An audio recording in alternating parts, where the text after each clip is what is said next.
Students, हम आपको stamen के बारे में बता रहे हैं। बीएससी सेकेंड ईयर में आपको पुंकेसर, आपने फर्स्ट ईयर में भी सिलेबस में पढ़ा कि मेल रिप्रोडक्टिव ऑर्गन्स, माइक्रोस्पोरेंजिया या फिर मेल रिप्रोडक्टिव ऑर्गन्स हम एंथर के रूप में, जैसे कि आपने फ्लावर सेकेंड ईयर में आपको एंजियोस्पर्म, फ्लावर आप फ्लावरिंग प्लांट्स पढ़ रहे हैं एंजियोस्पर्म में, तो फ्लावरिंग प्लांट में आपने एंथर को इजीली हम, क्योंकि मेल रिप्रोडक्टिव ऑर्गन्स क्या होता है एंथर, और फीमेल रिप्रोडक्टिव ऑर्गन्स गायनोशियम होती है। ये आप सभी बहुत अच्छे से जानते हैं और आपने फैमिली के प्रैक्टिकल्स भी किए हुए हैं। तो जो एंथर होता है ये बाइलोब्ड होता है, एंथर के 3 पार्ट्स में डिवाइड होता है।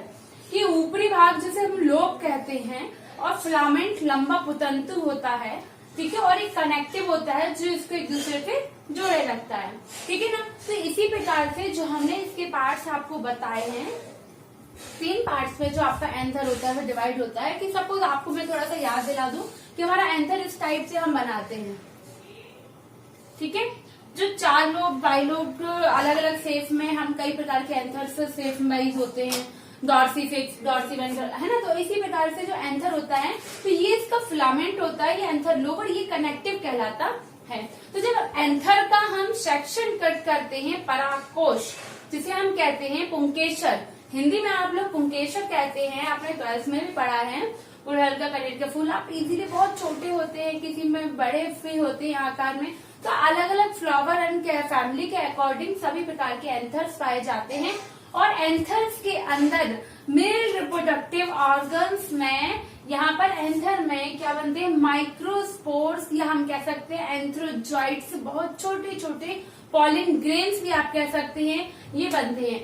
तो उसकी स्ट्रक्चर हम यहाँ आपको बताने वाले हैं कि एंथर की टीएस में स्थित 4 लोब्ड, जब हम इसका ट्रांसफर सेक्शन कट करते हैं, क्योंकि 2 आपको साइड दिख रहे हैं, 2 जब इसके अपोजिट साइड भी होते हैं, तो जब इसका ट्रांसफर सेक्शन कट करते हैं तो हमें 4 लोब्ड, इस प्रकार से 4 लोब वाली स्ट्रक्चर, 4 लोब्ड स्ट्रक्चर दिखाई देती है।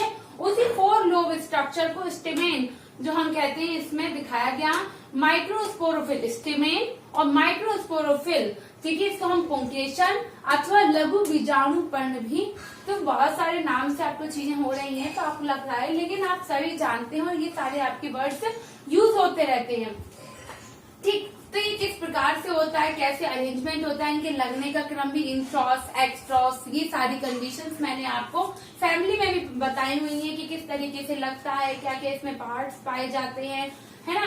तो साथ में इसमें एंडोशियम को हम क्या कहते हैं, यहाँ पर हम स्टेमेन कहते हैं, क्या कहते हैं, पॉलीएंड्रस के, मतलब अगर ये संयुक्त होते हैं, जुड़े होते हैं तो पृथक, तो अगर पॉलीएंड्रस है तो, है ना, लेकिन जब ये पृथक होते हैं तो इसको पॉलीएंड्रस पृथक दली, ठीक है। तो अब जो हम बात करने वाले हैं कि यहाँ पे जो एंथर के हम स्ट्रक्चर ट्रांसफर सेक्शन कट करते हैं तो इसमें क्या क्या पार्ट्स दिखाई देते हैं।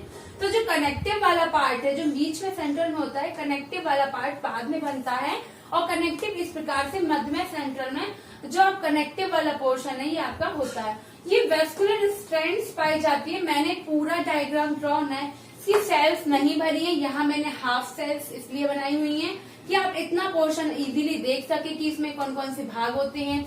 ये मैंने यहाँ पे इसकी आउटलाइन डायग्राम वाली 2 लेयर्स बनाई हुई हैं। एक तो लेयर होती है, मैं अभी बता रही हूँ नाम इनके, कि जो बाहरी लेयर होती है सिंगल, जो आप देख रहेंगे ये लेयर है, एपिडर्मिस कहलाती है। सबसे बाहरी आवरण क्या कहलाता है, एपिडर्मिस कहलाती है, सिंगल लेयर होती है, ठीक। अब हम दूसरी लेयर की बात करें, देखिए यहाँ से दूसरी लेयर स्टार्ट हुई, इसकी यहाँ पे डबल लेयर भी है, तो इसको हम एपिडर्मिस कहते हैं। के नीचे वाली जो सेल्स हैं ये क्या कहलाती है, एंडोथीशियम, ठीक है, हाइपोडर्मिस भी कह सकते हैं, जो एंडोथीशियम कहते हैं। देखिए डबल लेयर मैंने यहाँ पे ड्रॉ किया हुआ है, तो इसलिए इन्हीं चीजों को मैंने कम कम ड्रॉ किया है कि आपको ये पूरा मैंने फिल किया हुआ है, इस तरीके से हमें इस पूरे को फिल करना है। लेकिन मैंने कुछ कुछ क्यों बनाया, इसलिए बनाया क्योंकि जब मैं पूरा बना देती हूँ डायग्राम तो आपको क्लियर समझ में भी नहीं आता है कि एक्चुअली में है कौन सी सेल क्या, तो इसलिए मैंने थोड़ा थोड़ा करके बनाया है कि आपको प्रॉपर सेल्स भी समझ में आए। यहाँ की सेल्स जो एपिडर्मिस सिंगल लेयर, यहाँ मैंने डबल सेल्स भी ड्रॉ की हैं जिससे कि आपको पता चले कि ये एंडोथीशियम है। एंडोथीशियम डबल लेयर होता है, ठीक है। और जब क्या होता है, स्फुटन होना होता है, तब इसमें जल के अभाव के कारण ये इसमें सिकुड़न और चट्टी हो जाती है, ठीक है। तो अब हम बात करते हैं नेक्स्ट लेयर है मिडिल लेयर, क्योंकि ये पूरी भरी रहती है मिडिल लेयर। जो ये सर्किल के चारों ओर आपको जो लेयर दिख रही है मिडिल लेयर्स कहलाती हैं। मिडिल लेयर्स अंदर की ओर भीतरी होती है, एक से दो स्तरीय भी कह सकते हैं, और इसको कवरिंग प्रदान करती हैं।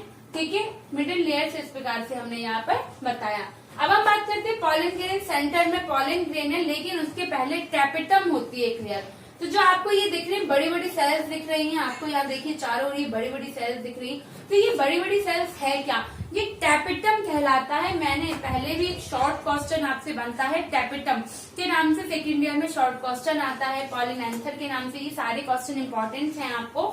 तो टैपेटम होता क्या है?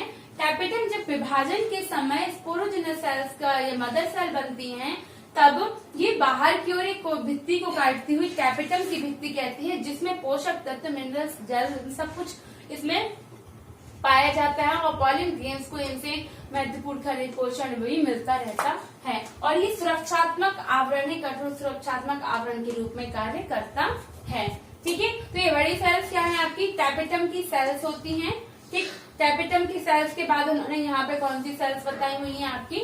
यहाँ पर मिडिल लेयर हो गई आपकी। ठीक है, अब हम बात करते हैं पॉलन ग्रेन्स क्या है। तो जो सेंट्रल में जब विभाजन होता है उसके पहले उस समय इनमें कुछ जो सेल्स होती हैं, कोशिकाएं होती हैं, इनमें विभाजन होगा, और विभाजन के फलस्वरूप ये स्पोर मदर सेल्स के रूप में काम करती है। और स्पोर मदर सेल बहुत सारे स्पोरोसाइट्स का निर्माण करती है, जो आगे जाके मैच्योर होके पॉलन ग्रेन्स सब में विभाजन हो जाएगा। विभाजन से ये अपने अपनी सेल्स का निर्माण कर लेंगी, डेवलप हो गई पॉलन ग्रेन्स, बहुत सारी संख्या में अधिक पॉलन ग्रेन्स का निर्माण कर लेती हैं। कुछ पॉलन ग्रेन्स नष्ट भी हो जाते हैं, डिजनरेट भी हो जाते हैं, और कुछ पॉलन ग्रेन्स इसी तरीके से बने रहते हैं।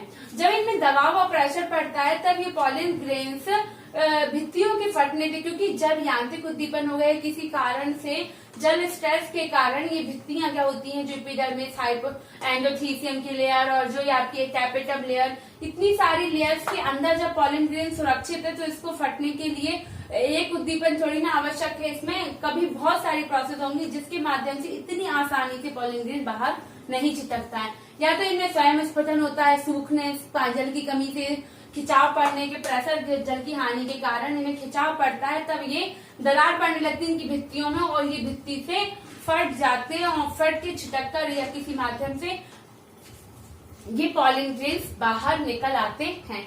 क्योंकि ये पॉलन ग्रेन्स कभी कई जातियों में कई प्रकार के हो सकते हैं, धूल के कण के बराबर बहुत ज्यादा छोटे भी हो सकते हैं।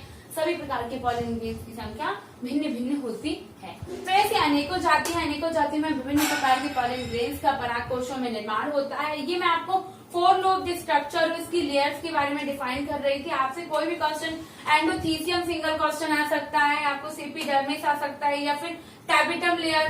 तो ये पूरी क्या है? माइक्रोस्पोरेंजिया है। माइक्रोस्पोरेंजिया में माइक्रोस्पोर्स का लगना या पॉलन ग्रेन्स का बनना ही क्या है? माइक्रोस्पोरोफिल। ये पूरी माइक्रोस्पोरोफिल है। ठीक है, इस स्ट्रक्चर को इस प्रकार से आप समझ सकते हैं, और माइक्रोस्पोर में बहुत सारे पॉलन ग्रेन्स भरे रहते हैं। ठीक है, आई होप आपको क्लियर हो रहा होगा। कोई भी कंफ्यूजन है तो आप हम लोगों से पूछ सकते हैं। ठीक है स्टूडेंट, थैंक यू।